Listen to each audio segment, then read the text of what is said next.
Tim, are you ready? I'm ready. Okay, thank you. Microphones are hot. We're waiting on Steph to give us the old thumbs up.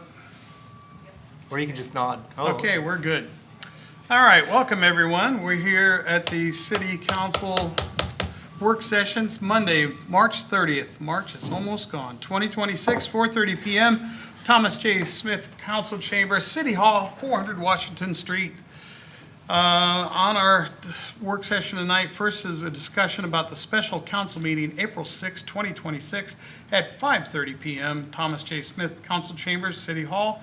And it will be the public hearing consideration of the City of Burlington proposed tax levy for fiscal year July 1st, 2026 through June 30th, 2027. Mrs. Stuker, fire away. Sure. So on the screen here, you can see this is the notice of the public hearing. Like you said, it's going to be next week at 5:30. Required by state law, we have to have a separate meeting where that's the only thing on the agenda. There's no action items. We will just hold the public hearing and then close the meeting. So this was published in the paper, in the Hawkeye on 3/25, March 25th, posted on all our social media sites. Basically, again, that's required so everyone can see what we are proposing. Again, our tax levy is proposed to stay the same. And if you want to go to the second sheet, I just did a quick overall. I know everyone's received the letters from the county. There's a lot of confusion. So I thought I'd just go over a couple examples if anybody had any questions. This shows that the city tax rate, that's what it is at the top, $15.93. If you had a $100,000 assessed value house, compare last year, which is FY '26, compared to the new fiscal year that we're budgeting for, '27. So that means there's a zero change in the assessment value. So on those letters, there was a 10% increase in the assessment value. That's not applicable to everybody. It's based on your property. So anyway, the rollback decreased 6.5%. So if your house was assessed at the same amount, your decrease in property taxes would be 6.5%. And you can see what that, on that $100,000 house, is $46 of decrease. And then I just did the same thing with the $300,000 assessed commercial value. Basically, it's the same decrease because the first $150,000 gets the same rollback as the residential. And since the rollback decreased, then the taxes will decrease. And then Chad wanted me to share his actual numbers. So you can see his assessed value did go up 11.95%. We had the decrease in the rollback. So overall, his increase for his city taxes only will be 5.11%, which comes out to be $93 for the year, 7.79 per month. Does anybody have any questions? I guess one thing I didn't mention on the sheet before, if you could go back there, at the bottom we say we have to say the reason for the increase, we've explained that we have cost increases on property and liability insurance, commodities, wages, and benefits. Since we don't have an increase in the tax rate, but we will be collecting more taxes. That's what that increase means. We're saying we need to collect more taxes because we're seeing these increases. So overall, the city's assessed value has gone up. So keeping our tax rate the same for fiscal year '27, we will get more taxes in. So that's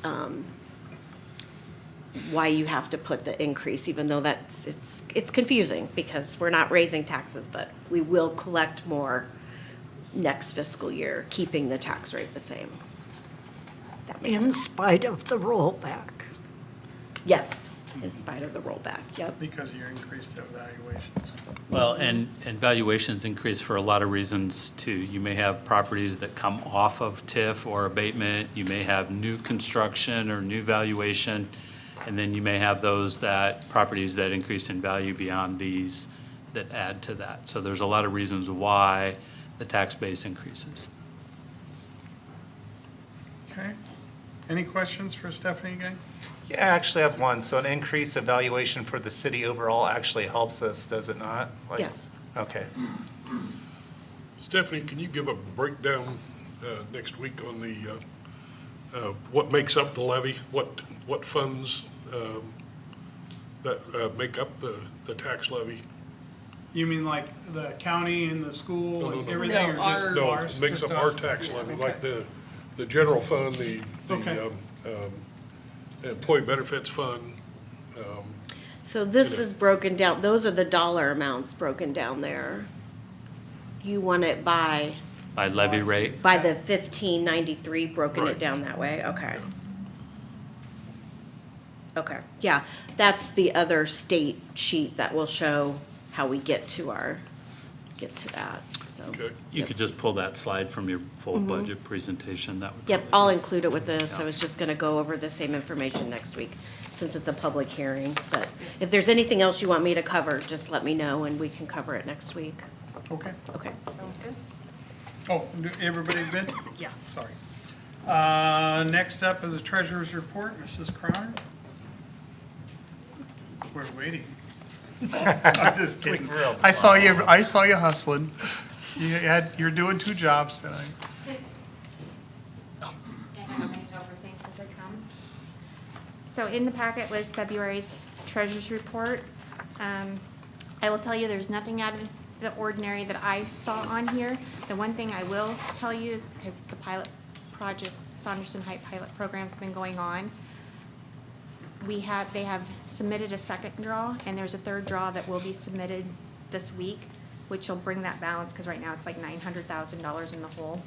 But the draws are about 715,000 that we're gonna get, and then the rest of it's gonna be our match that we were required by the grant.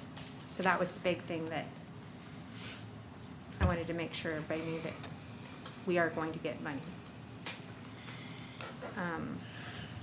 If there's anything you guys have any questions about, I mean, overall, I think it's the same things that I've been telling you the last few months. Some things are just timing issues, and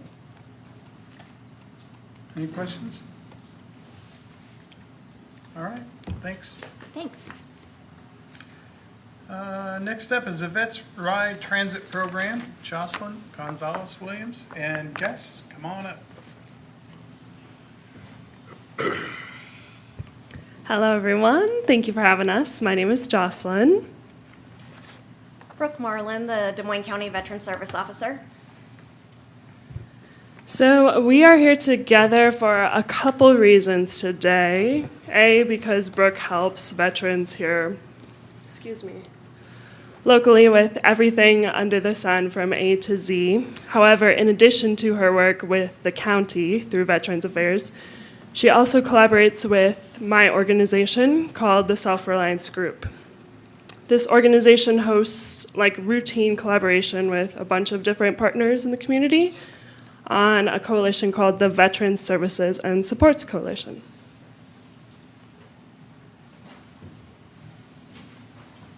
So I'll talk a little bit about the numbers that you're seeing here. This information's pulled from the most recent VA GDX report that was published in October 2025. It's an annual report, usually comes out about middle of the year. This year it was a little later for some reason. The numbers reflect the federal dollars coming into Des Moines County to our veterans. And as you'll see, we're comparing 2021 to 2024. I started doing this report when I started this position in 2021. That's why I picked that year. The total federal expenditures increased from over 25 million to over 33 million. The veteran population in Des Moines County slightly decreased from 2,900 to 2,800. And the compensation and pension funding rose from over 10 million to over 13 million. The medical care expenditures increased from over 14 million to over 17 million. So the key trends that you're going to see here are the overall funding increased approximately $8 million. The compensation and pension funding grew by approximately $3 million. Medical care funding also increased approximately $3 million. And the veteran population saw a decrease of about 100 individuals. These are tax-free dollars that come in to veterans in our county. So I like to kind of tell people that because they don't realize they are tax-free benefits that our veterans have earned in some way, shape, or form. And that's about all I've got on the numbers part. Yeah, I got a quick question for Sure. you, Brooke. Are you finding that veteran population, is it tough to track the vets? Because I know some of them just kind of, Yeah, they use this from the census is usually Okay. where we gather that. So, I mean, if a person doesn't put they in there don't that they're a participate? veteran, then, Okay. I mean, so that number probably could be skewed some, okay. but I'm sure they pull some data from other places when they compile this report, but that's usually where we get a lot of that is from the census. Thank you.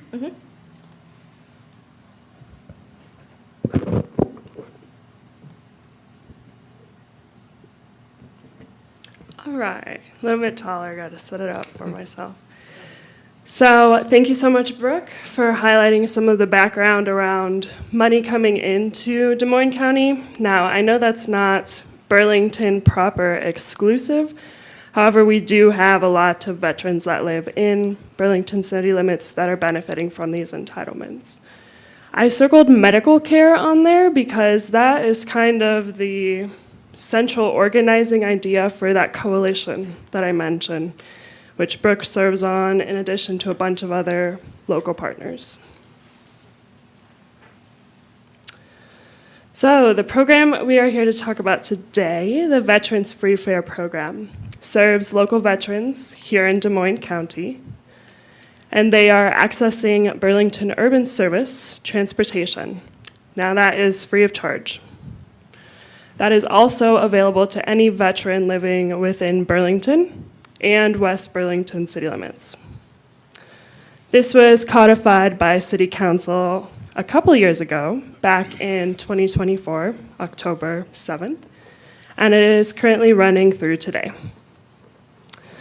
So the reasoning for why we wanted to get this program into effect was because through Brooke's role with the county, they were previously funding this program, and she had local veterans coming in and telling her, hey, we have this community-based outpatient clinic in town, which is rare for our community. We don't have that everywhere, right?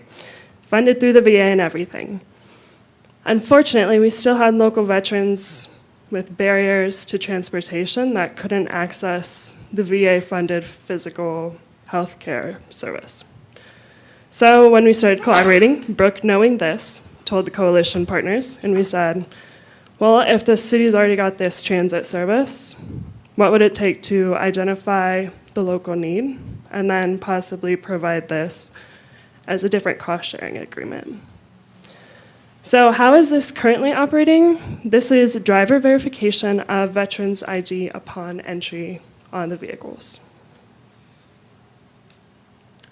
So if you look up at your screen, this is a snapshot of our current outreach and resource flyer. So when I'm out and about, when Brooke is out and about, a couple of the other local partners that collaborate on our coalition also do some promotion of this resource. We hand these out to any local veteran, any local spouse, anybody who works with veterans to say, hey, in case you work with veterans who don't know that this already exists, please let them know.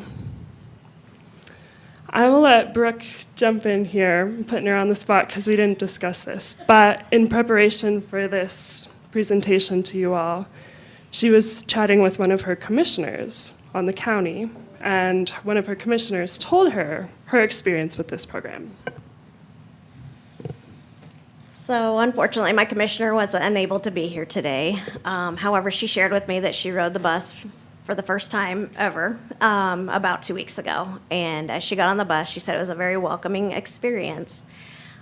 She said she rode 3 different buses during her time, so she was on there for quite a while. She got to know an older gentleman that was on there who was also a veteran, but didn't realize that he could ride for free as well.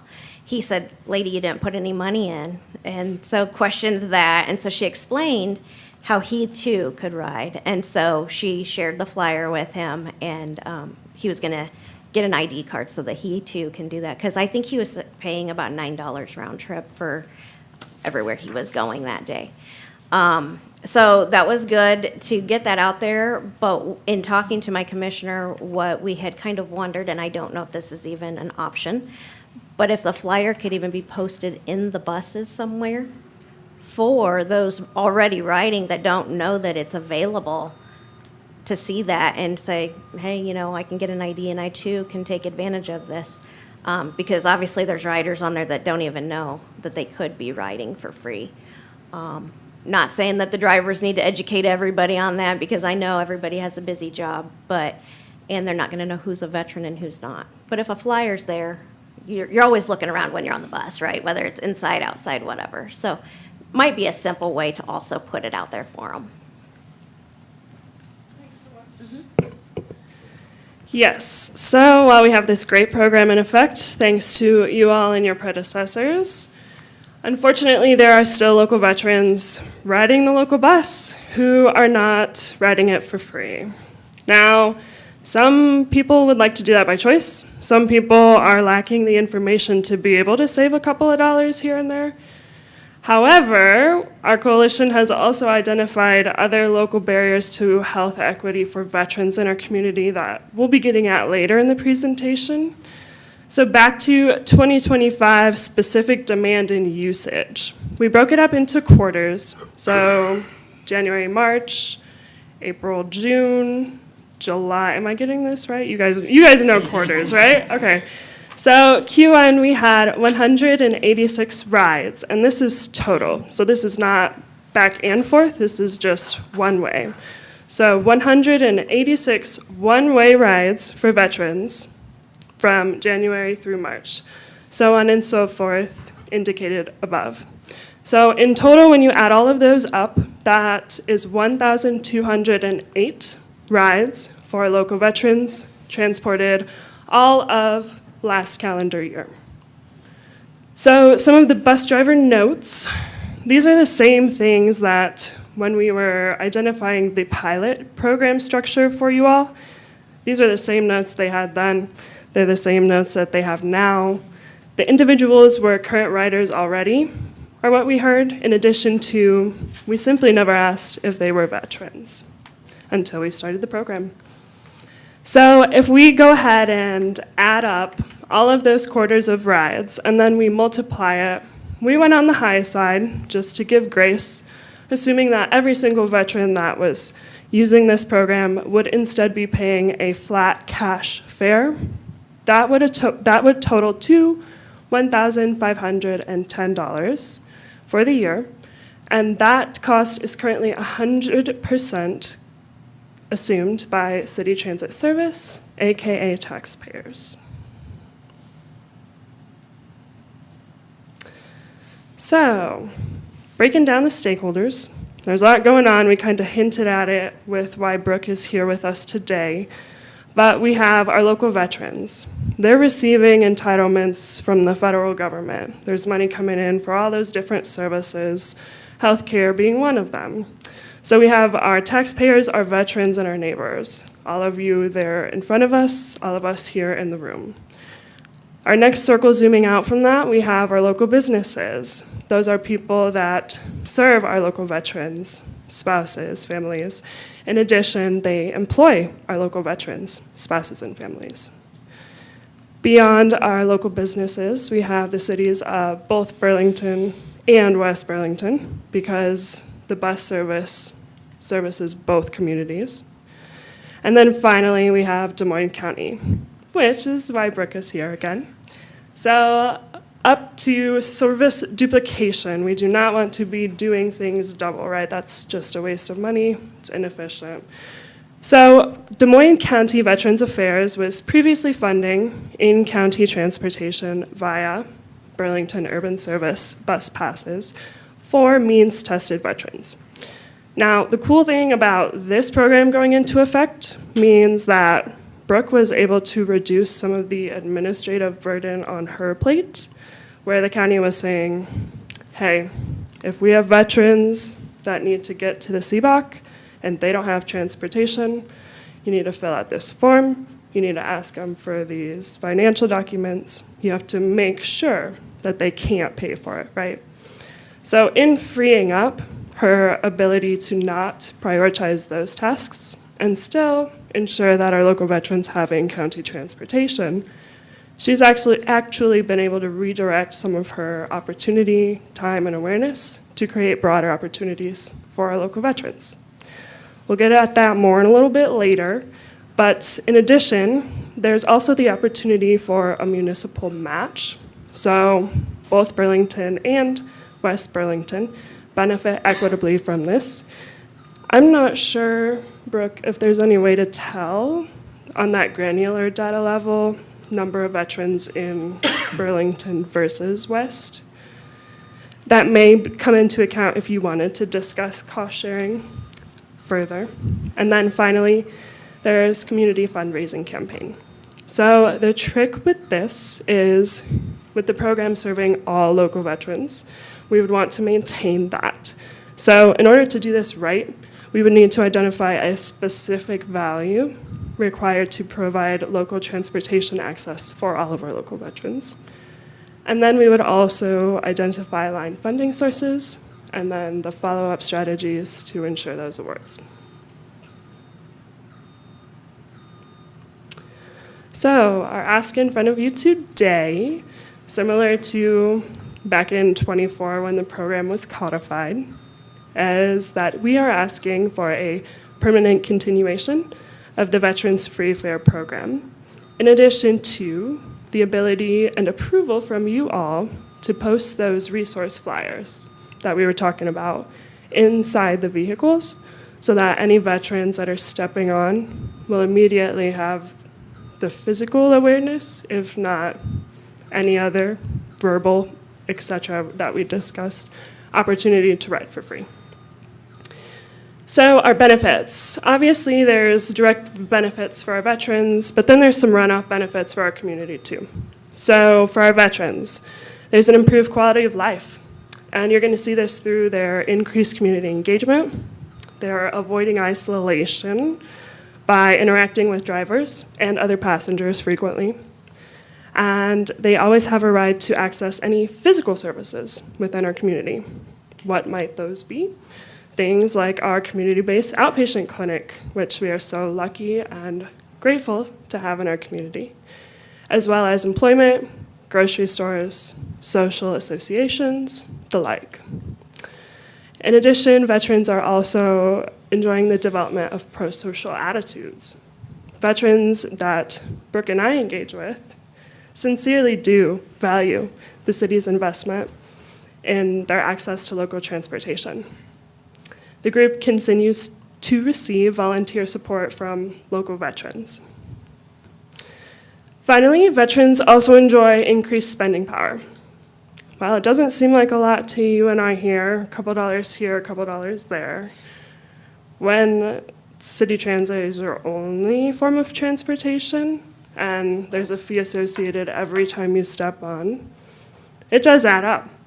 And so the cost burden of transportation has decreased for the specific individuals who are accessing and utilizing this service. And our local veterans are able to maintain and or reallocate those additional funds in ways that better suit their well-being and personal goals. Now, in addition to our benefits for our local veterans, there's also runoff benefits to the community. So we have increased collaboration, Brooke and I here today, in addition to all of those other coalition collaborators locally. And this program, this resource, functions as a sustainable value add for the Purple Heart cities of Burlington and West Burlington. If anybody isn't familiar with the Purple Heart cities, that was a designation that was proclaimed by both cities back in 2023 at the behest of Francis McAllister, I believe, a local veteran who participates greatly with the group and the different programs that we offer the community. So some of those runoff benefits to the community, let's talk about some of the value that has already been added. So last year, our coalition organized this idea, basically, and we didn't have a bunch of time or a lot of extra money or even clear strategies per se, because it was our first attempt at hosting a regional event. However, the collaborators said, you know, I think amongst this group of people here, we know enough people to pull together an event, to bring together enough resources, to provide enough value to our local veterans in different ways, that we might be able to get a group together and do a good thing. So support from the City of Burlington improved local momentum and internal fiscal sustainability of the Self-Reliance Group, which afforded the private development, implementation, and investment of public goods, directly benefiting City of Burlington employees, amongst many other taxpayers. So I have City of Burlington employees bolded there, and then I also drew like an arrow over to the first responders portion of it. Excuse me. So, like I said, we didn't have a lot of time putting this event together last year. However, it was one of the organizing ideals of the coalition, understanding that a lot of our local veterans who return to civilian life often go into first responder fields of service, correct?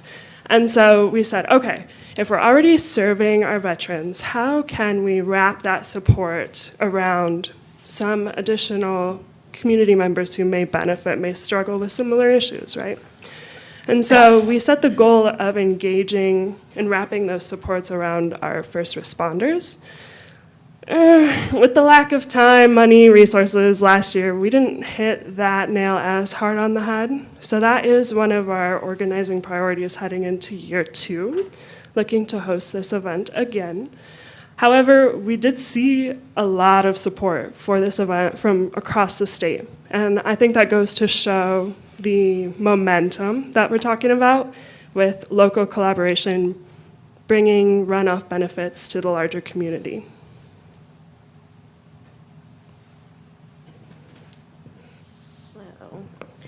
So what you're seeing here is a flyer for our coffee and conversation that we started January of 2025. Our very first coffee and conversation, we decided we were just going to have a get together. Veterans, their spouses, children can come, have coffee, donuts, socialize, whatever. Our first one actually surprised me. We had, I believe, 13 people in attendance. February that year, it was a terrible snowstorm, but we still had 7 people attend. And our largest gathering was this month of actually 33 people in attendance. I have pulled people in from Iowa City VA as well as people with the suicide prevention team there, and the homeless coordinators have also played a part in attending these occasionally. So for us, this has been one of the ways I directed some of my time versus doing those applications for bus passes. And so I'm always looking for other ways to get veterans together, just to have that social aspect. And so I believe we've had a couple of veterans even use the bus to come down to the coffee and conversation, which is located right here in downtown Burlington. So we do appreciate that. And so obviously if you could share that information out with others, it's always on the second Wednesday of the month at 9 o'clock at Wake and Bake. And yeah, did you want to say more on that? We'll toss it back. So I have some exciting news to tell you guys about this. It's going to be later in the year. So it's going to be Friday, July 24th from 7 to 4 p.m. And it's actually going to be done at the auditorium. We haven't signed the contract yet. I know you guys are over that board, so you'll probably be looking for that soon. However, we got confirmed attendance from Todd Jacobus. Does anybody up there know who that is? Could you inform the crowd for us, please? Well, he was a colonel at the major at the time when I was in, so how high is he now? Is he retired? I'm not sure. He may be, I don't think he's retired, but he is the commandant of the Iowa Veterans Home. And so he attends a lot of trainings and such that I attend, so it's very good that he'll be able to join us. He did come and speak at one of the F&M Bank Lunch and Learns probably about a year ago. And So he's always a wealth of information, so we love the idea that he's gonna join us. with Well, he that. was big news 20 years ago, so. He's still a big deal. He He'll is tell you, the yeah. leader of the Veterans Home, yes, and that's what he'll be presenting info on, which is great for our local veterans, because people have asked me about that. I'm like, I don't know, but I can find you someone who does. Turns out it's Todd. But in addition to his work with the Veterans Home, he's also the commandant of the Iowa Department of Veterans Affairs, like the top dog. So that's awesome that he's going to be here in our community providing resources, information, and network support to our local veterans. And that is all that I have for you today, ladies and gentlemen. Thank you for your time. Do you have any questions? Questions, comments, council? Covered it very well. Yeah, I think so. You know, I guess for me, the flyers at both the bus depot and in the buses wouldn't be that big a deal. Yeah, and I wrote down right before you brought that up about the flyers, I wrote down, why wouldn't we put a decal on the bus that vets ride free, ask us how, with a QR code or something? Yeah, So so let us work on that. We'll have to, are we to the point where we're gonna have to decide if we're continuing the program? Is that the where we're at right now, Mr. Bird? So the last time you approved it, so you had the pilot or the trial period, and then we asked you to consider approving it permanently. In my mind, it's approved until what I you thought. repeal it. Okay, Right, that's what I until thought. you would decide you don't want to do it anymore. So, So no action to continue, it'll just continue until you say otherwise. Until we decide to pull it. for ridership numbers, Nick or Chad, like, so when we do our ridership numbers, that would help regardless of whether the money was collected or not? Is that Well, we don't make it on fares. right? So, but that would base your It adds to the ridership DOT numbers? count, right. Okay, Mhm. and we benefit from that, correct, or? Sure, Yes. yeah. Yeah, I would think the other thing is when the new clinic opens up, that ridership would definitely increase because they'll have expanded services out there, so. Does anybody have a timeline on that? You guys, you might know. Last I heard, late summer, early fall, it should be open. This year? Yeah. That's fantastic. Well, I'm sitting with two veterans. I'm not sure, Tim, did you serve? Yeah, three veterans on this council, so, thank you for your service. yeah, I think you're in pretty good company right here, so. Kay, did you serve?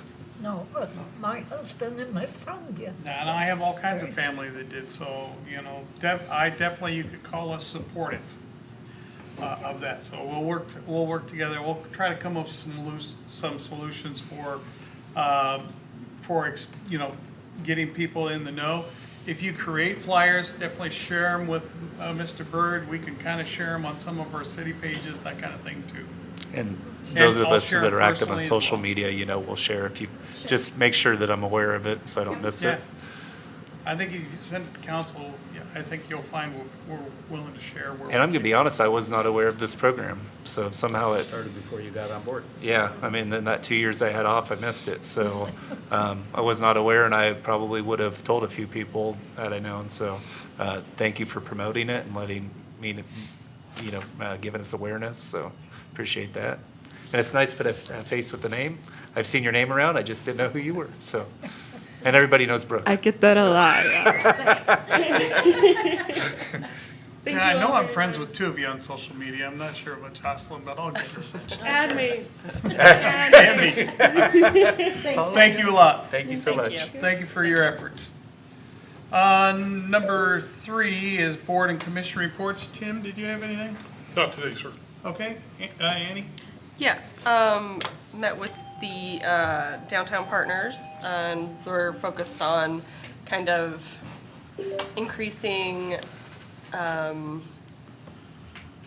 people coming downtown and businesses being open during when the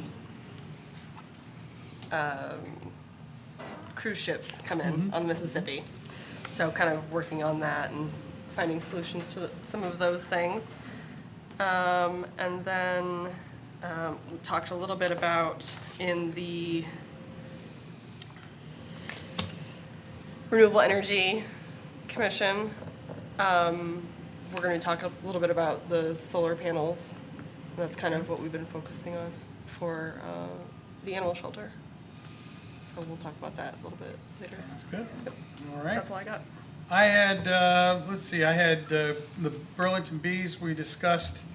Right now, they're in the SEC season. They have the upcoming bee season, which is the Wood and Bat League. And they are looking at their other events. We also discussed, they got a hold of CVB. They're going to geocache the area when they have a visiting team in, so they can better gauge the impact that they have on the community. The last guess that they got from the state was around $5 million annually per year.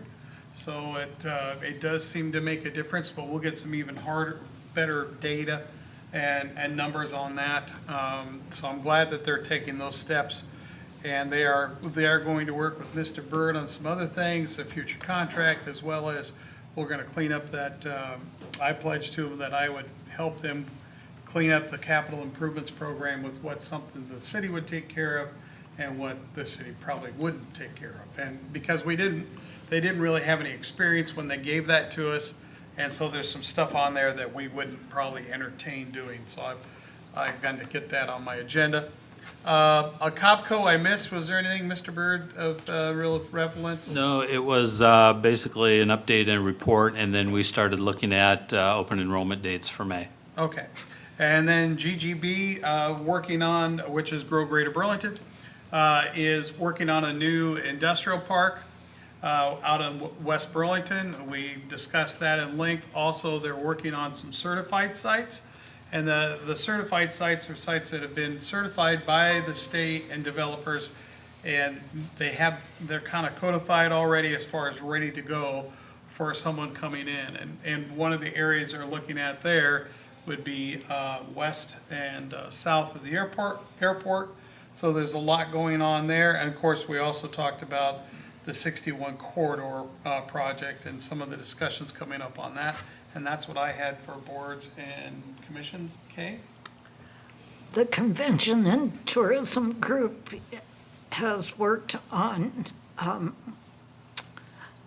funding for a variety of activities that bring tourists to town. And for the past few years, they focused on heads in beds, so to speak. And there's an interest in the current board to think about developing some programs that might have longer range goals than just immediate heads in beds, and in developing programs or activities that might entice people to come here and decide that this might be a great place to live, work, and play. All right. And retire. Right. We had the BRE board meeting. They discussed the results of Snowball and some things they might be looking at in the future to make it a better event, even better than it is. They've got a full calendar. March was really busy already. They did the spring fling and the orchestra, and all the kids have been there. So they've had something going on pretty much every night.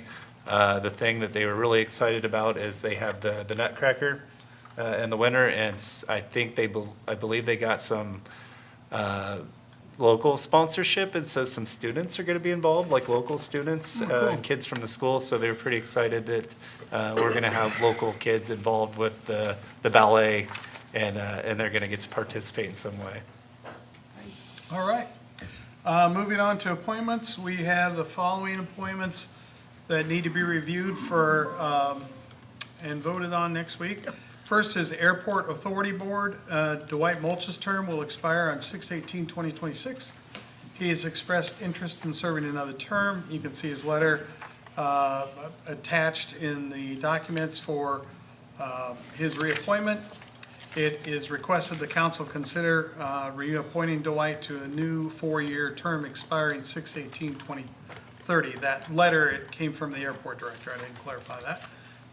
City Planning Commission, Therese Sharman resigned effectively 2/9/2026, leaving a vacancy on this commission.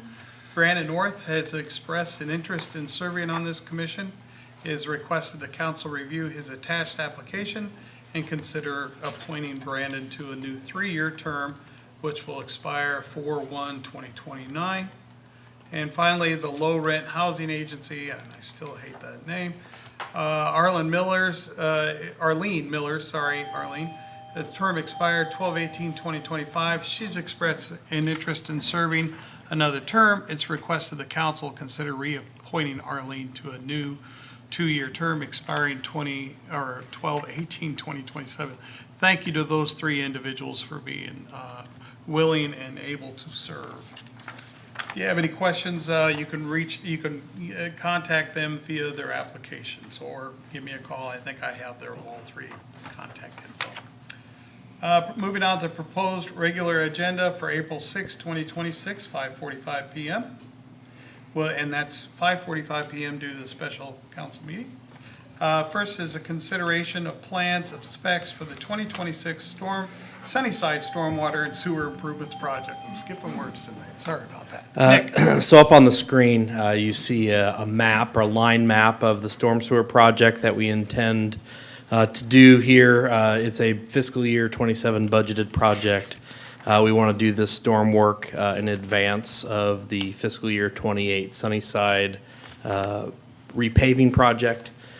So what we have is some additional storm sewer network that will add to an area that is pretty light on storm sewer. So you can see here's Vaught. For reference, Aspen Grove is in the bottom right.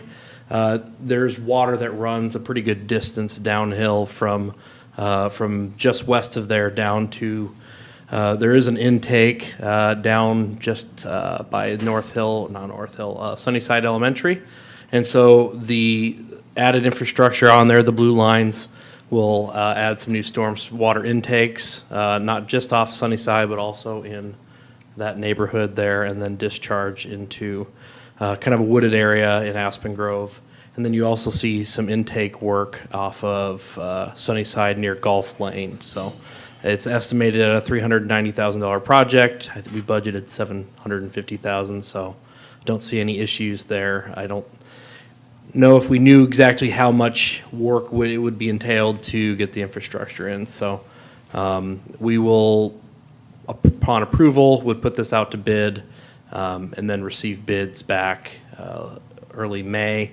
And so by the time you get this project approved through council, we wouldn't see any invoices or pay apps come in until after the first of the fiscal year. So that basically runs right along the Aspen Grove fence, doesn't it? yeah, there's some right-of-way. This isn't with the parcels on, so there's some right-of-way that goes down there and then you have right-of-way of Grube Street. So I don't know, at one point, they must have platted it for Grube Street to go all the way up to Sunnyside. So that's what we're using for the location of the storm pipe. Okay, council, you have any thoughts, questions, concerns? Thank you, Nick. Next is consideration of a proposal to enter into a essential purpose loan agreement. Mr. Byrd? That is me. Thank you. We will have 2 public hearings enter into loan agreements. The first one is the essential corporate purpose or essential loan agreement. It's going to be a larger number. There's quite a few things going on in there. We have the flood protection. These are the flood wall phases that we've been talking about and have been doing work for the past 7 or 8 years. And now we're working on the last phase of that agreement with the state of Iowa. I think that's going to be about a 10-year agreement by the time we're all done with construction and that. And some of that is abated, of course, with the state's local option sales tax increment. That was part of our agreement. We also have acquiring and equipping an ambulance. That's about $432,000. We have a forestry bucket truck. That's about $240,000. We have some Summer Street in there, and we'll propose some of the fire station in there, I think, too. So, and then we have a second hearing, and that's on a Recplex field lighting loan agreement amount, and that's general corporate purpose. So that's why you see them separately and differently. And that's not to exceed $400,000, but we have that project slated in the CIP at $350,000. But our bond counsel and financial advisor always have public hearings for a higher than or not to exceed amount. That also can help us cover bond expenses and legal fees and things like that too in there, so. I think that's it on those, but there'll be 2 separate hearings, one on essential and one on general. Any questions on that? They'll all be wrapped under one, or? It'll all be wrapped under one. Well, you'll see the Recplex one will be a separate loan agreement. Everything else will be in the GO bond. Even though we may abate some of those debt services with different things, it's still into one obligation and one public hearing. That's what hadn't seen that before, and I just wondered with the different ways in which they're being repaid. Yeah, so general obligation is really the best and most efficient way to do it, because basically what you're doing is pledging the full faith and credit of the city, which will get you the best investors in your bonds and the best interest rates, and then you can abate it however we need to abate that debt based on what we have scheduled. Gotcha. Okay, any other questions, gang? All right, moving on, number 4, a motion for the preliminary adoption of the second reading of an ordinance rezoning property located at 1202 Patterson Street from R4 multifamily residential zoning district to M1 light industrial zoning district. No changes from the previous reading. Again, this went to the planning commission. They voted 6-0 to recommend approval. This would tie into the zoning district to the north and be a storage maintenance building in that location. Council, has anyone reached out to you with any concerns about this? How we feel about waiving I would- waiving and going to third and final? I would be good with that.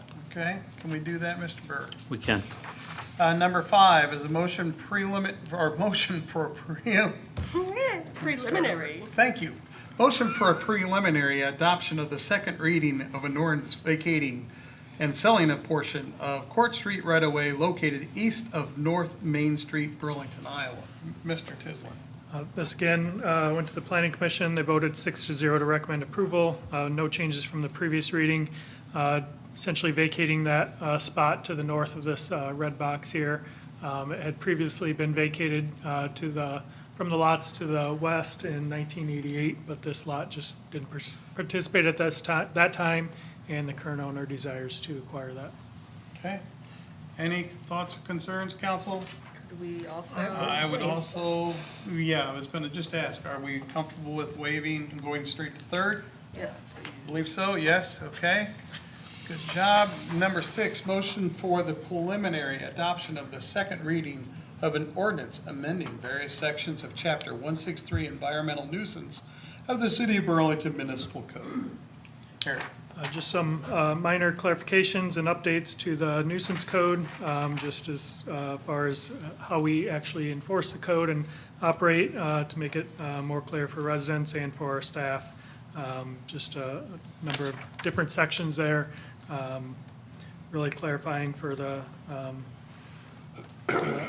residents and for our staff. But the ultimate goal is for residents and owners to maintain and clean up their property in a timely manner. Not a code we want to use, but making sure that it's efficient when we do.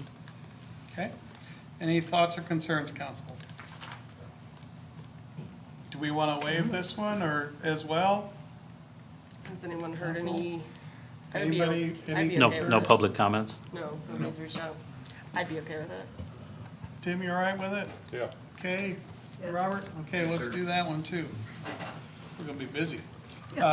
Resolution approving awarding contract for the Burlington Public Library boiler replacement project. Brittany or Nick or who's taking it on? Right. Brittany, we'll set it, I if got a she's lot coming of up, moving yeah, we'll parts. let her start. Eric's All right, Staff rotation. This is an ongoing conversation about the boiler that reached its end of life expectancy in December of 2024. You were notified at that time, those who were on council. Included in your packet was a memo with some background information. We had gone through 3 bids, and based on staff recommendation, the library board at their meeting this month went ahead and voted on their recommendation, which mirrored the staff recommendation. So now it's coming before you for a vote on who the bid should be awarded to, seeing as this will be used, city funds will be used to pay for this boiler replacement. Okay. Quick, so if it's approved, to be able to get it done before this winter, obviously, hopefully, yes. This spring, before the end of this spring, fiscal okay. year. Yeah. Oh, fiscal year, okay, thank you, sorry I missed that. Council, you have any thoughts or concerns? No, it's nice to go local. Yep, appreciate that. Like a good bid. Yeah. Really good. Yeah, I would note, just to speak to that point about the bids coming in reasonable, I think we had it in the CIP at about 150,000, so. Yeah, Okay, good stuff. All right. All right, thank you. thank you. Number 8 is a resolution approving an agreement with HR Green, Inc. of Cedar Rapids, Iowa for the aeration blower replacement alternatives analysis at the wastewater treatment facility. Hi, this agreement relates to the purchase and installation of high efficiency blowers that I have in the CIP for fiscal year '27 and fiscal year '29, so 2 parts to it. Initially, I did not feel the need for a full engineering analysis. However, as we reviewed the system, it became clear that its complexity warrants a thorough analysis to determine the best direction. This engineering agreement provides for a comprehensive alternatives analysis to evaluate replacement of the aging aeration blowers with high-efficiency units. The effort focuses on determining the appropriate size, type, and configuration of blowers to meet both current and future aeration demands while considering system characteristics and integration with the existing controls. The engineers will review the plant processes, blower room layout, aeration piping, electrical and controls, HVAC, and building structure. They'll evaluate both positive displacement and turbo blower options to recommend the solution that balances operational efficiency, capital cost, and life cycle cost. Additionally, they'll determine the installation sequence and phasing so that the project aligns with our operational needs and budget while minimizing any disruption to treatment. I will recommend the approval of this engineering agreement with HR Green so we can conduct a full alternatives analysis, ensuring a data-driven, cost-effective, and reliable solution for replacing these aging aeration blowers while supporting long-term operational efficiency and energy savings. The cost of this analysis is set at not to exceed $44,600 and would come from the sewer fund, pulling it from the consulting and professional services activity 511, which has a remaining balance right now of $77,853. Any questions on that? Questions, concerns, council? Oh, the only thing I would say, Ken, when he said you thought it was worthwhile investing in the study, your compadre back there, Waterworks, was nodding his head yes. So that's a good endorsement. So, thank Okay. you. I got one other thing Yep. I wanted to bring up. The approved budget for the project, which was the FY90 or FY27 and 29, that was based on completing the project in-house, and I included a 50% contingency. So totaling with the 2 fiscal years, it was $391,000. If the alternatives analysis recommends that we go outside, if we outsource some or all of the work, it will undoubtedly be more than that amount. But regardless, the long-term focus is savings. At least you'll have options. Yeah. Thanks. Thank And you, sir. it's something that needs to be done, correct? Number 9, resolution approving contract between Local 301 International Association of Firefighters and AFL-CIO in the city of Burlington, Iowa. Mr. Byrd. This is our fire department, IAFF Local 301, so this is our fire department bargaining agreement. I'm distributing here a background or a council item memo on that. I had not had a chance to prepare that. We weren't sure exactly where we'd finished negotiations prior to my vacation. They ratified it sometime around the time I left, so I didn't get the background done and in your packet, but I will make sure that it's in the packet. The contract and the resolution are in the packet, and they will be on Monday. I'll make sure this document's in there for Monday as well. I think I sent it to the council earlier today. So just a couple of highlights. So this amends on successful negotiation of a new contract. This extends the bargaining agreement from July 1, 2026 through June 30, 2029. It's a 3-year agreement. It ties very closely to some of the city's strategic planning for recruitment and retention. Those were some of the elements that we paid attention to. Our current agreement, fiscal 21 through fiscal 26, so a 5-year agreement, will be phased out as this one phase in. Some of the key changes you can see there under the description section. It's a structured multi-year agreement. In year 1, it's a 3% increase for firefighters. In year 2, or fiscal 28, it's a 4% increase for firefighters. And in fiscal 29 or year 3, it's a 4% increase. There are some adjustments to certification pay, namely the paramedic certification pay. Again, adhering to one of the key elements of how we manage and run our department, providing that we are both firefighter and paramedic focused. And so we want to incentivize that paramedic certification, and so there are some adjustments there.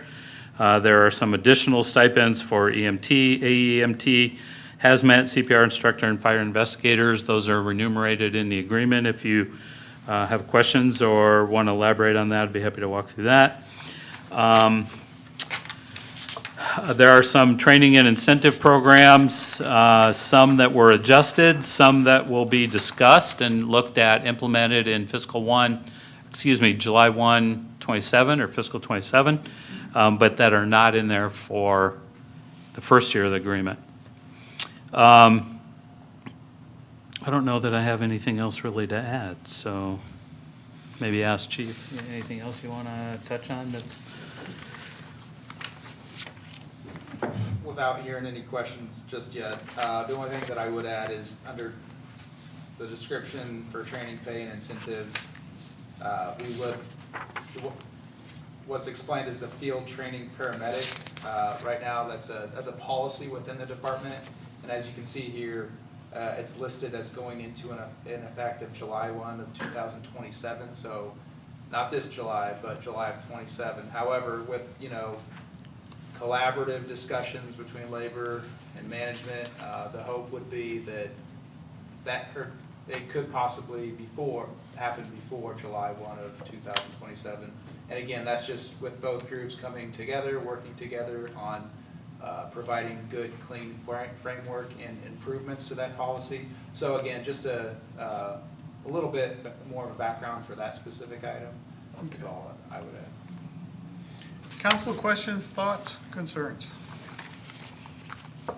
What is field training paramedic?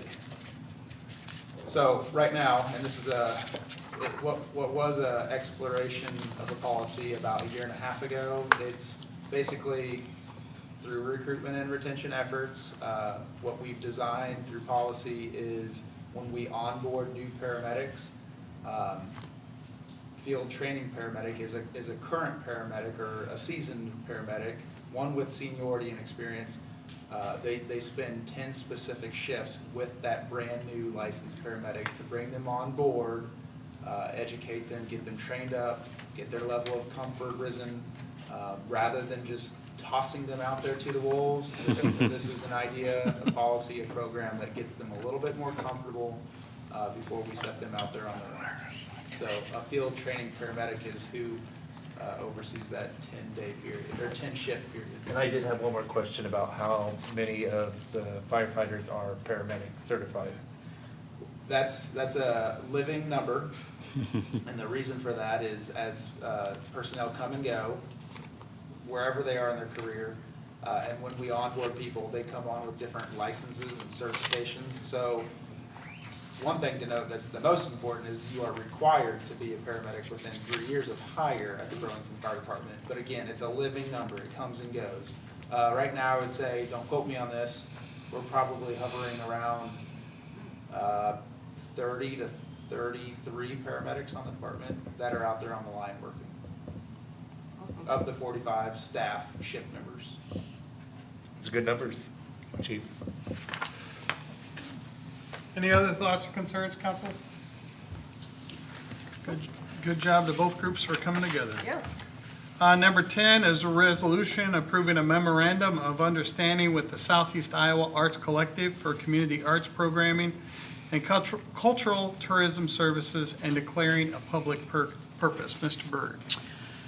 So there is a background item in your packet, along with a resolution and an agreement or memorandum of understanding on this between the city and the Southeast Iowa Arts Collective, which is that consortium of nonprofit cultural agencies, not only in Southeast Iowa, I think they bleed into Illinois just a little bit as well. But this was an item that we had had discussion about through the budget process as a way to step back into the arena of providing some support to area nonprofits, especially those involved in the arts. And this proposal or this memorandum of understanding assumes up to a 3% contribution from the city's hotel motel tax revenues, which is at this juncture for fiscal '23 would be $33,000. That would go to the collective.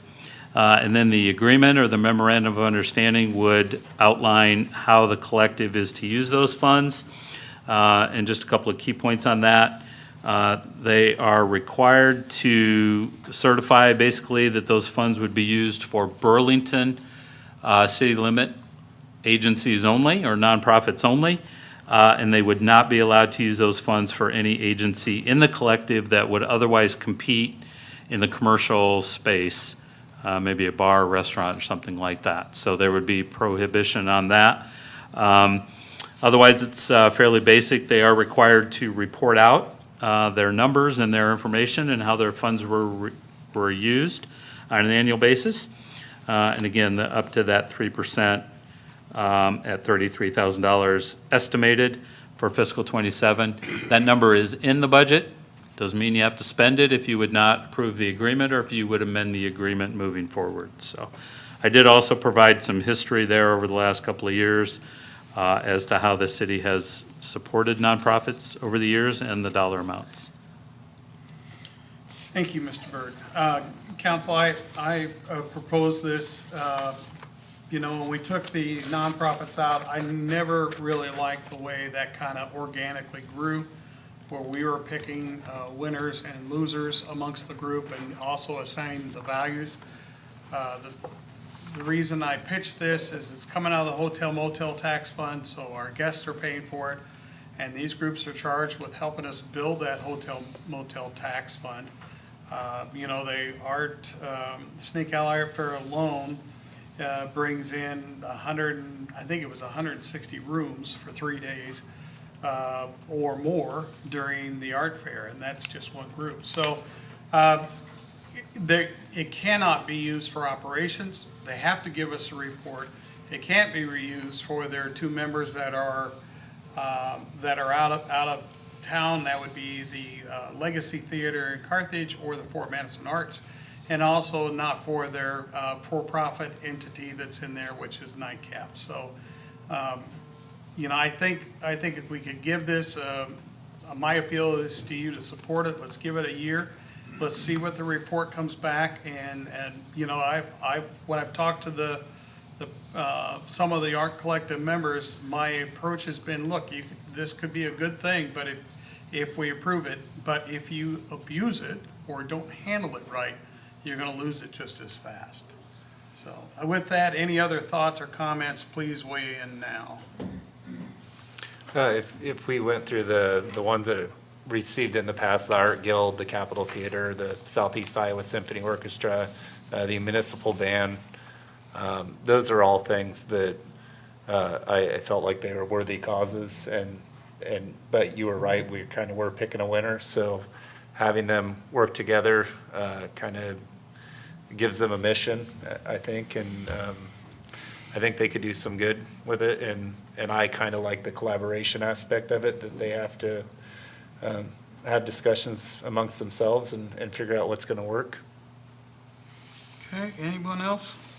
I think this could spur some more creativity in the community when they work together, and they might come up with something really unique for our city. We like visitors. Anyone else? Any thoughts or Yeah, concerns? I'm just gonna weigh in here. I'm not gonna support this. Not gonna say a lot about it, other than there is where it says in here that they need to report to us on an annual basis. We've got that same agreement with another organization since 2012, and we've had no reports from them. In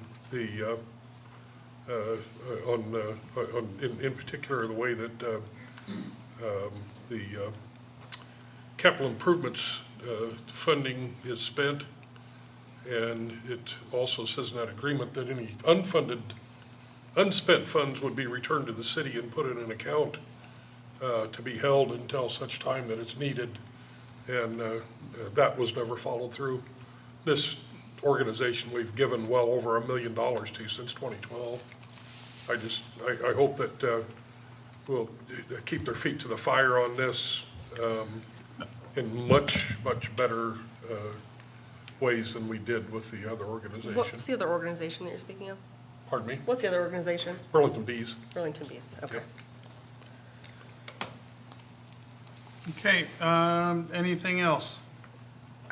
We'll vote on that, we'll vote on that for, I would like, Oh, I would sure, like go you to speak in the same way, I guess, about, like, don't abuse what we're given to everybody we give money to. yeah, I then. think so. I think that would be fair, because it just felt very No, attacking. that's not the case at all. It's just, the reason I was concerned about it is their group has the 2 out-of-town entities, and it also has a for-profit entity in it.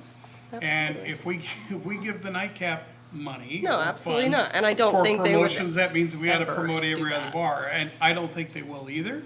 But Especially since it's outlined in the you and I contract. won't always be sitting here. Absolutely, And but the it is. leaders of the arts collective won't always be sitting there, so if someone could go back and archive That the could be meetings said about there. anything. Anything, anywhere, I know, everything, I all would the agree time. with that. So I do want to clarify just Yeah. kind of the continuity of this But that's one. why I said it. If you look at the resolution and you look at the 5th whereas, that language is in there for a very specific reason, and it's because I think it was in 2018 or 19, the state auditor came out with a directive that said any public funds provide, and I'll just kind of read because it came straight from his circular. Public funds provided to a nonprofit must be structured as a contractual agreement. That's what we've done, for services with a clearly defined public purpose, measurable public benefit, and fair consideration to taxpayers. And so that's in there for a very specific reason. It's not just fluff language. We do have an agreement that adheres to that. So over the last several years, when we gave public funds to any of those agencies even listed here, Stephanie and I, as Director of Administrative Services, brought a very specific public purpose resolution to you each year. And so while the understanding may be it kind of continues year after year, you do have to consider the public purpose every year, Every year. right? So this one isn't going to just ride off into the sunset. You're going to have to review this every year. Of course, we'll talk about it during budget anyway, but you're going to see something very deliberate every year. Yeah, okay. Well, and Annie, I came up with this program I to get it. support them, so No, I I don't want you know. to be offended by No, what I said. it just, the wording came off Okay. very harsh and very accusatory. before anything even happened. That's all I'm saying. If I wasn't supportive, I wouldn't have come up with No, the I program agree. in begin with. I agree. It just, Moving on, number 11, resolution to install stop signs at the intersection of North Third Street and Columbia Street. Nick? This is me for my new position at the time. Hi. There was a request for a stop sign at Third and Columbia. Let me see if I can try and figure this out over here. Nope, There's not, two. oh, that'll work. There is a two-way stop currently at the intersection. The resolution in front of you would put a stop sign for north and southbound traffic on Third Street. What you see up on the overhead screen is the sight distance, which is the warranting factor that I outlined in the council memo. There was a period of time where we had a temporary stop sign out in the middle of the intersection during construction of the new apartments, condos, whatever you would call them. And so since the change of use in that area has increased, the sight distances have seemed to pinch up some with all the parked cars. So it would be my recommendation to install stop signs for north and southbound traffic. It fits kind of the mold that we have in the downtown area. And having spoken with the Waterworks folks, they see quite a bit of traffic going through there. So I'm rambling at this point. No, but that's definitely an increase with the residents there and some of the businesses there that weren't there 20 years ago, so. And if I may, Nick, on 4th and 5th on Columbia, those folks stop and then just go. They think that you're going to stop on 4th and 5th. We don't have to add a stop sign, but if we could put a cross traffic does not stop, that's what the sign says, right? Like it, just letting people know that, the traffic, the oncoming traffic, it doesn't stop. Because I live on 5th, and every time I come down the hill, someone always darts across Columbia in front of me, and on 4th. It happens a lot, so I think I texted you one time when it happened to me. Would that be possible to add those too, or? Yep. It's kind of the same problem you're having there, but the stop sign does make sense there. All right. Any other comment on that? The only other thing I would say is I love the flashing stop signs at Columbia and Maine this weekend. That works a lot better than the stop light because there's so many times that people stop and go at that light when it's green or red because they're used to everything else downtown as a stop sign. And I know that's not our call, that the DOT is kind of holding us Well, to I the don't want fire. to ruin your parade, but we will be correcting that issue. Well, now that I know how to break it, no We didn't problem. approve a parade. I saw you down there working on it today. I was so bummed out. Anyway, that's not on the agenda. So number 12, resolution approving solar agreements with Redline for solar equipment at the Recplex facility and the Des Moines County Animal Shelter Building. Discussion. So this is another one of those council items that made me question my decision to take a vacation just before a council meeting. So you have, I'm sending around a council background item here. Again, I'll include this in the packet for Monday. I did send this to you over the weekend. Basically, what we're looking at here, we've been talking about solar for quite some time on several different city facilities, even going back a couple of years when we looked at as many as, I think, 6 different facilities or 5, including auditorium and public works facility, among others. The 2 that make the most sense at this time, well, let me back up. So one of the other things that we talked about here just recently was purchasing solar outright versus entering into a purchase agreement, power purchase agreement, which is what this proposal is. That had a myriad of legal and financial implications for the city, not the least of which is where do we get the money, but then there were bonding issues and things like that too. So that all kind of went by the wayside. And then as we kind of focused in on what facilities made the most sense, we landed on the Recplex. It has the highest yield or return. And then the animal shelter, which as part of my ongoing negotiations with the Des Moines County Humane Society to try to make that as an attractive environment or situation as possible for them to take over ownership of that building, we entered into some solar discussions there to try to reduce or minimize some of their operational costs.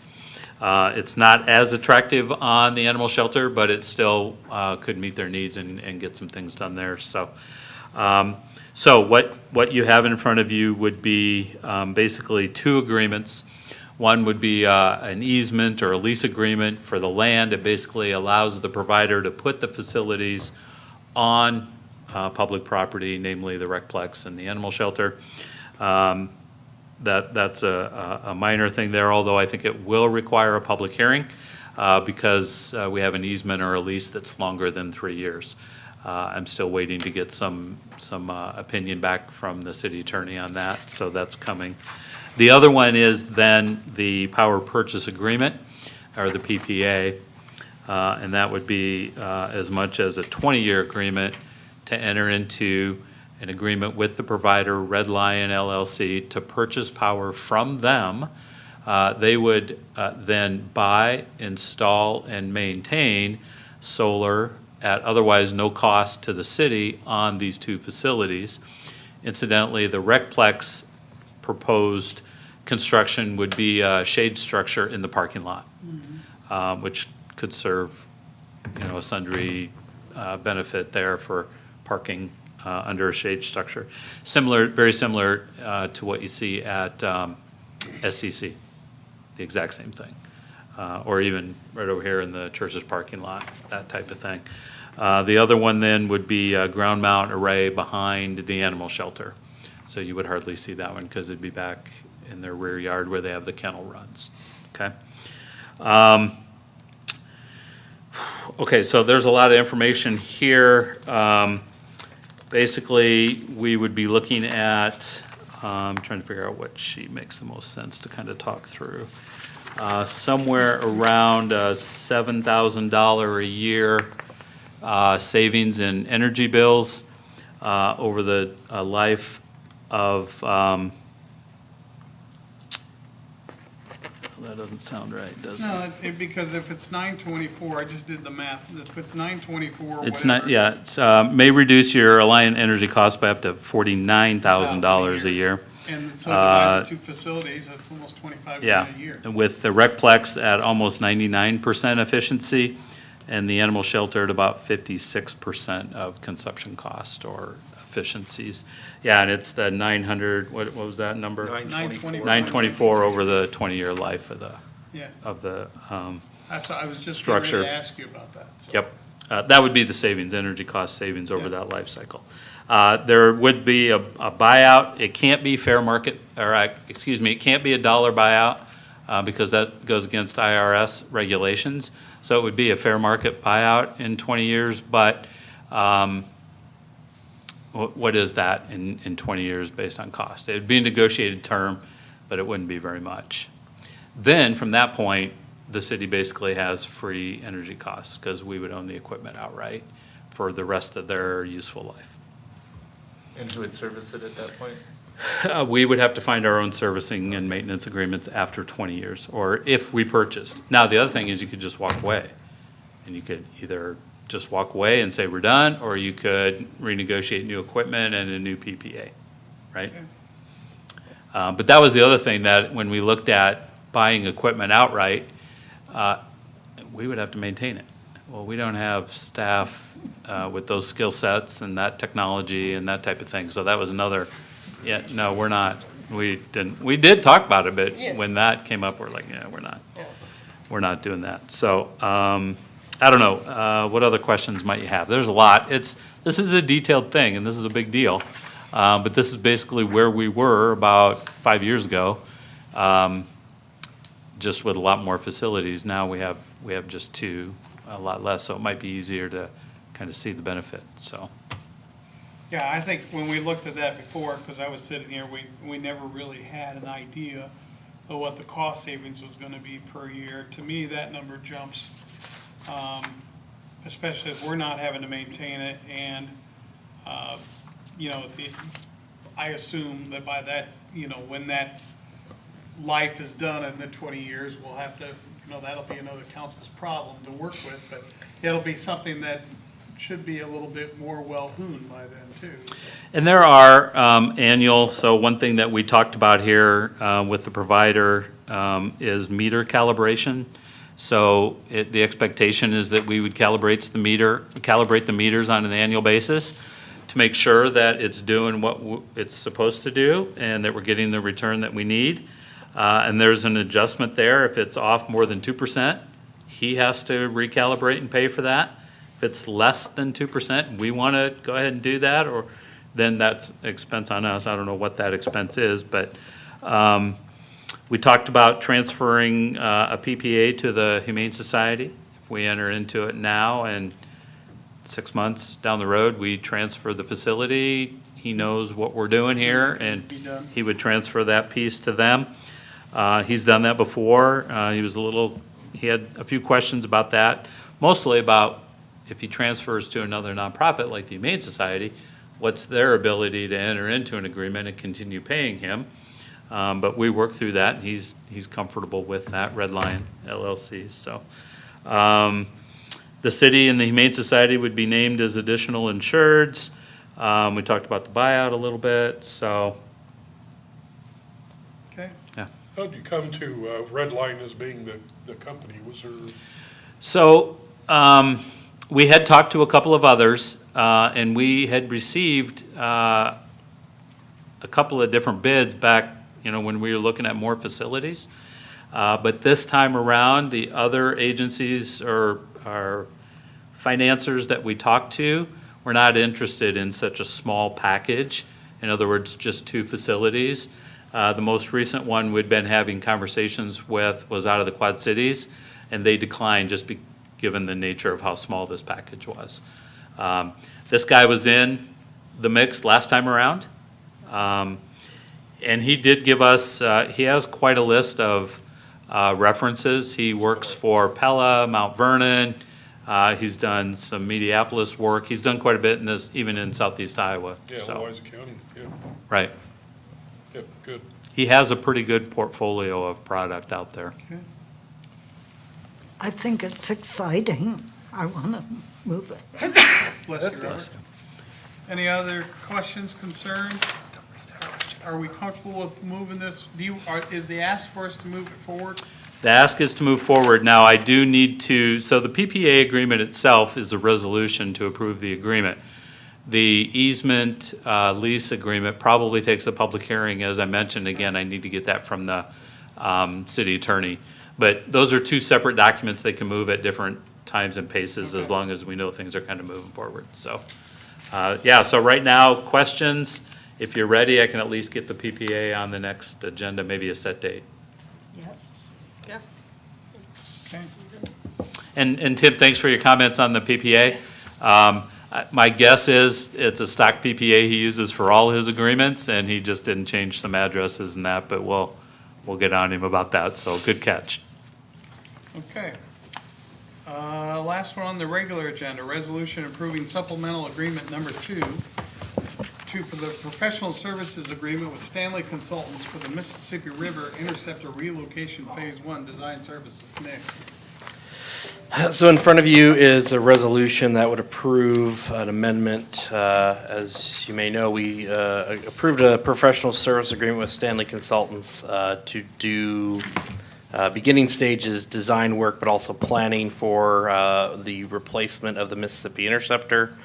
On the screen ahead is what this supplemental agreement number 2 would really get at the heart of. Just for reference, this Interceptor project is a $15 to $20 million project where we have SRF loans. We have some of the EPA STAG grant funds that came through Miller Meeks's office. We have potential to go after CDBG as well because it's federalized, but this amounts to an amendment of $623,000 for design and construction plan development. So what you see on the screen is some of the storm and then sanitary sewer. that goes to Main Street. Currently, that line doesn't exist where it's at located. It's actually parallel to the river. This is kind of the beginning stages of that project, and it will push towards Cascade Bridge. So you will see several other amendments come over time to do this work. So I would recommend approval. Questions, concerns, council? So the interceptor that currently runs out over the water is that'll be moved inland? We will abandon that line. So we'll have to flip all of the sewers that are near the bluff and have them tip back towards Main Street.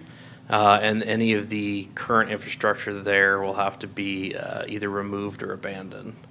Okay. So some of the stuff that's under dirt near the river, we'll probably just have to fill with flowable material of some sort and just abandon it.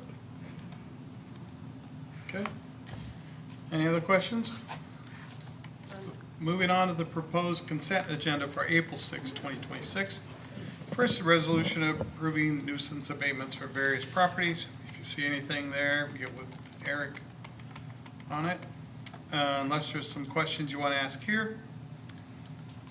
Hearing none, resolution number 2 is approving an engagement letter with Dorsey and Whitney LLP to serve as bond counsel and disclosure counsel in connection with the City of Burlington General Obligation Corporate Purchase Bond Series 2026A. Mr. Byrd or Stephanie? Yeah, I've got that one. It's simply that. It's just an engagement letter that says that they will work with the city as our bond counsel to issue bonds, as I've previously discussed. And it just kind of outlines what they do and how they do it for the 2026 bonds. Because of the sizing on that, I'll just kind of point this out. They anticipate that all of those legal fees all in would be in the neighborhood of about $70,000. So and they typically bill for those services at the end when everything's done, and then we just kind of wrap them into bond proceeds. So Yeah, got $70 million instead of 70,000. In the, what page is that on? Page 122 in the back. in the resolution, the 5th paragraph, says the estimated aggregate fees and expenses for legal services approximately It says $70 million. Someone got a little excited with the zeros there. Well, in the 5th whereas it says 70,000, where do you see 70 It million? says it's 70 million. In our- Whereas the estimated aggregate fees, expenses for legal. That's not on my copy. Well, yours is fixed. That's so strange. I'm not kidding. His does say 70,000. Sorry.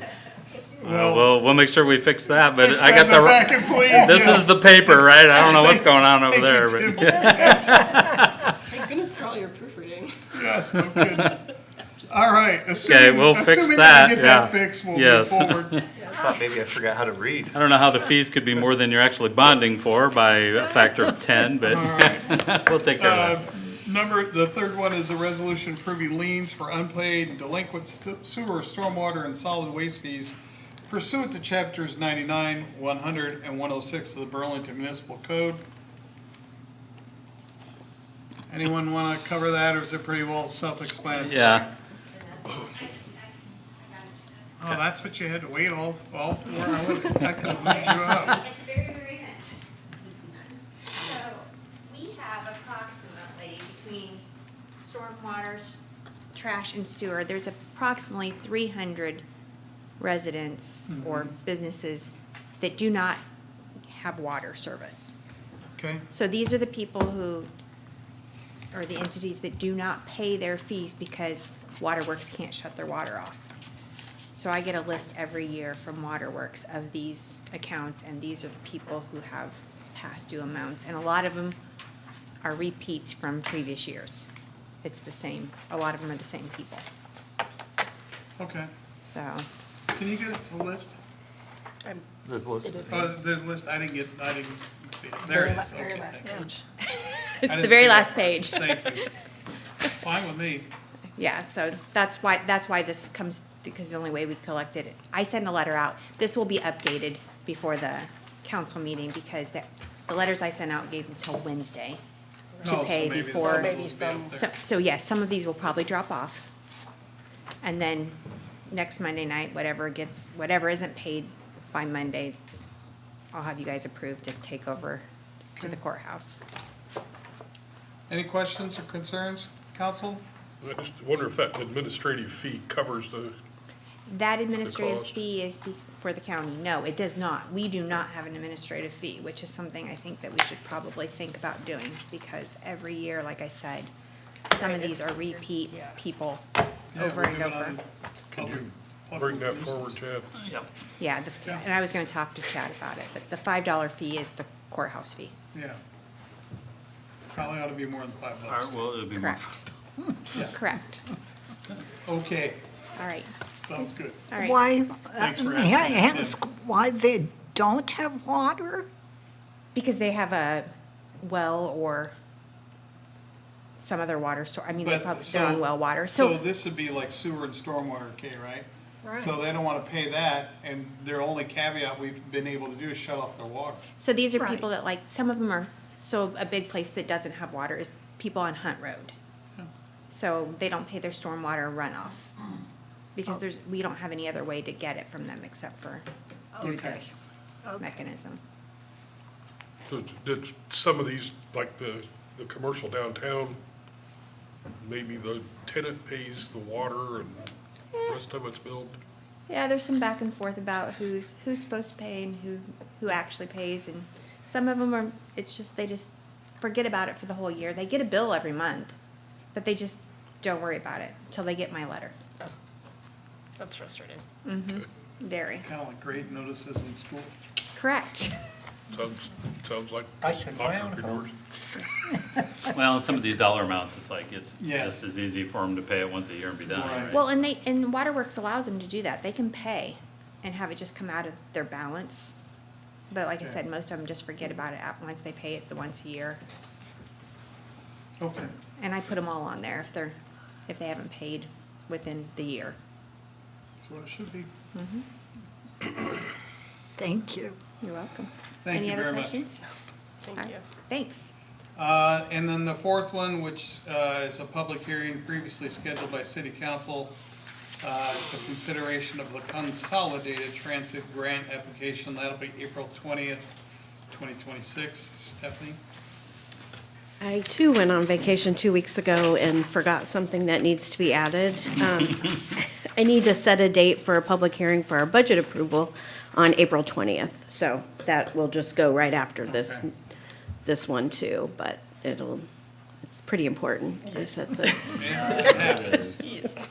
The state will be after you. Anything else that anybody going on vacation forgot? We're not going on vacation again. Okay, all right. Don't say that. All right, we'll go around and get last thoughts from the departments and then council. Nick, anything? Well, you're gonna stand in for development. Anything for them? I have nothing to, unless Mr. Byrd has anything. I have something for if we're on development. Yeah. So their monthly report came out, you probably saw it, but I just wanted to highlight a couple things, because these guys in development and building, and in inspections are just rocking it. In development, year-to-date, department permit revenue, fiscal '26 current year-to-date, $485,000 in revenue, permit revenue, compared to last year, $210,000. 657A cases, there are 7 657A cases in process. That's a lot of work, and they're doing incredible work there to follow up on those. As a commentary, it's almost sad that we even have that many 657As that we're chasing down, but that team is getting after it. On the building side, total permits for the month, fiscal '26 for the month was 55, compared to the month last year was 31, so almost double. 447 on the year compared to 350 on the year. Total nuisance cases for the month, 94, compared to the month last year, 34. Year-to-date, 1,752 nuisance cases, and 30 junk vehicles in the month, and 155 on the year. So they do have an increase in expenditures, but these numbers would otherwise show that they are doing a ton of work. Appreciate their efforts. Yeah, I would echo that, Mr. Byrd, because I think our police department and fire department hear a lot of love from council, if that's the term you want to use for it, a lot of praise, and they damn well earn it. We probably are not as free and as just in our appreciation of public nuisance. That is a tough job, and if you talk to any one of those people in the department, sometimes they get pretty worn down. So council, if you get a chance to give them an attaboy or appreciation one-on-one with one of those in that department, please do so, because I think it means a lot. They need to know that we do value what they do, and I know we do. It's just that maybe we don't express it enough, so. Okay, let's see. And then anything else from your office? Okay, Ken, anything from Waterworks? Tim, anything from, okay, Brittany? I was on a run.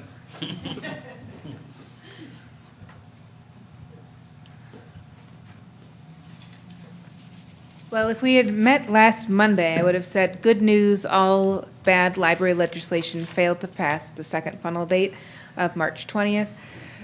And we did have a little bit of a moment of relief. And then an amendment was submitted on a Senate file that has nothing to do with libraries. The Senate file 2432 is a bill that has to do with city departments of health, which I believe in the state of Iowa, there's one city that has a municipal board of health or department of health. Everyone else is a county.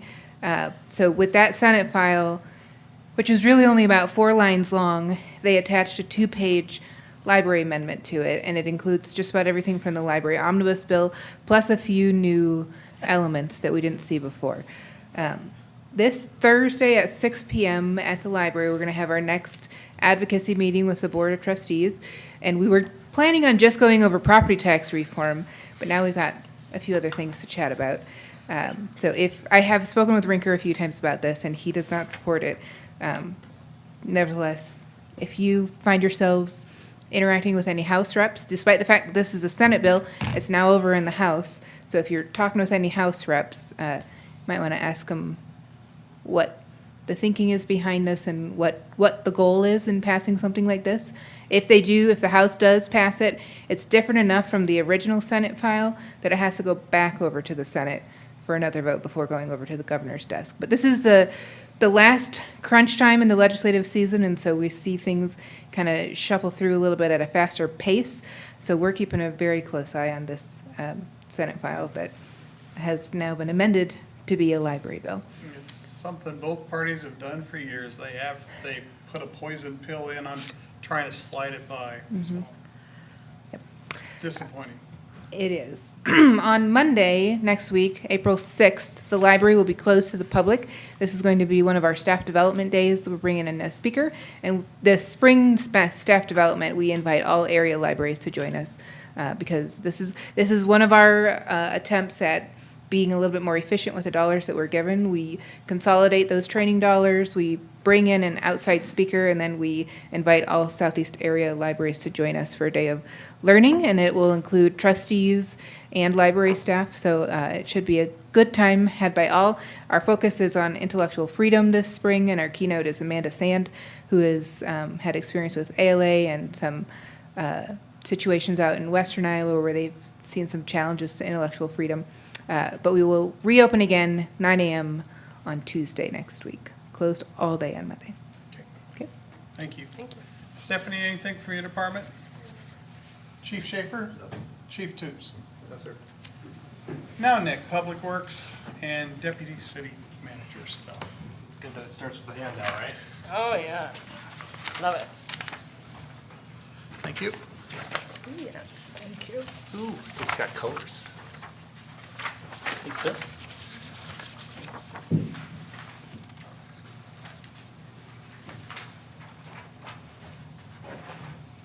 So last Monday, we had a Cascade Bridge public input session.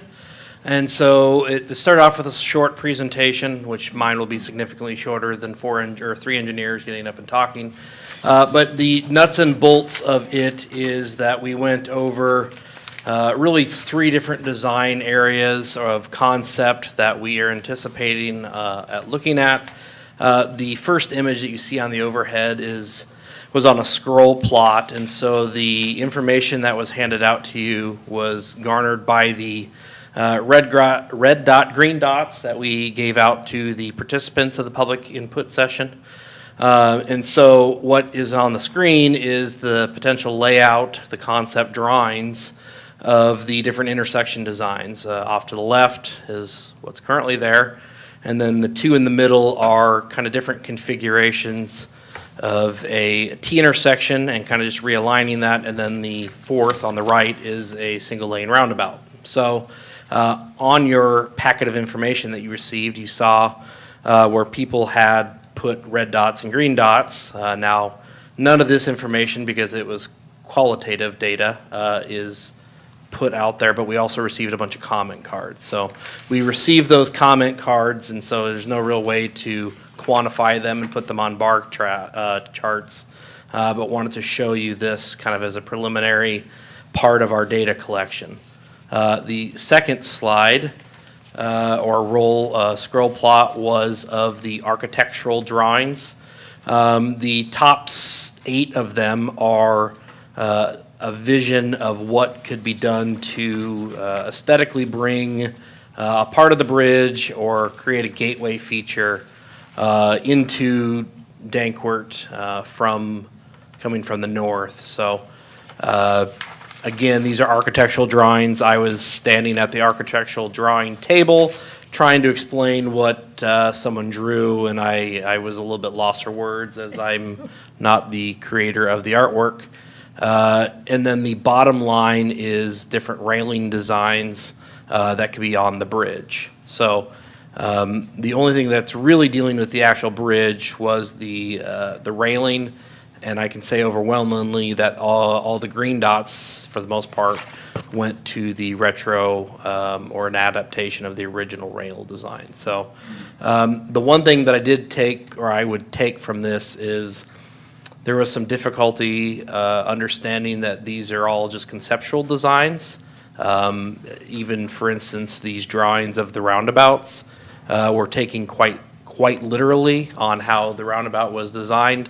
So I just would like to let you all know that these are conceptual drawings, and that they're just to be showing you kind of what could happen. The part moving forward is we have a online survey that is going to be developed where we will reuse or repurpose this information on our website, and we will be pushing that out here shortly. We just were reviewing some of the survey questions, so I guess I would just make a note that these comments and the survey data is important for council to see, as it gives some indication on the decision-making process moving forward. So I know we received a bunch of different comment cards, and we'll find the best way to try and give that information to you all, but we were going to wait until after the survey data was received. So with that, I don't want to lengthen the bridge conversation any more than I already do, and I would just simply answer any questions about that, if you would like. I do have a comment. Okay? When we do our next meeting, we need to somehow control access to the dots that they use. You know, they all use a dot, maybe go to a star or something, because there was a guy there that I know, that I invited, and I didn't know he was coming loaded with red dots to put, I think he might have be all 11. Oh, Lord. And so, you know, because we've done that now on a few of them where they use a dot, you know, you're only supposed to get so many, but they didn't explain, here's your dots, use this for this section, or use this for this section. So we had people dumping dots on something they didn't. Yeah, there were some dot shenanigans where green or red dots were trying to cover up the other colored dots.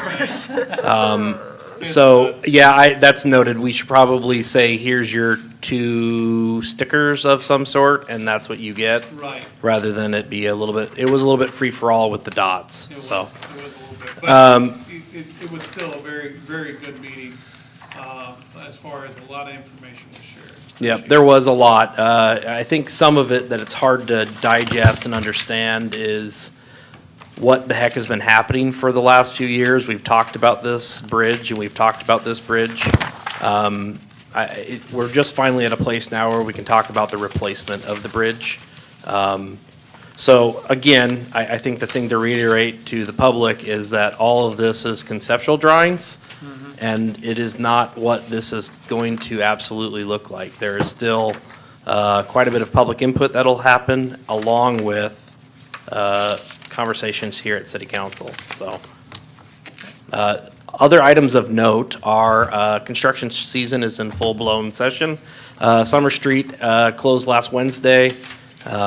Seems to be going okay. I mean, I've heard a couple complaints, but it was kind of expected with the arrow board we had telling people that it was going to be closed.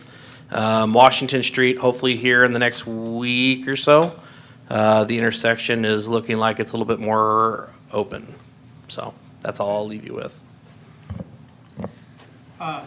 Before you leave tonight, I want to talk to you after the meeting, please. Okay.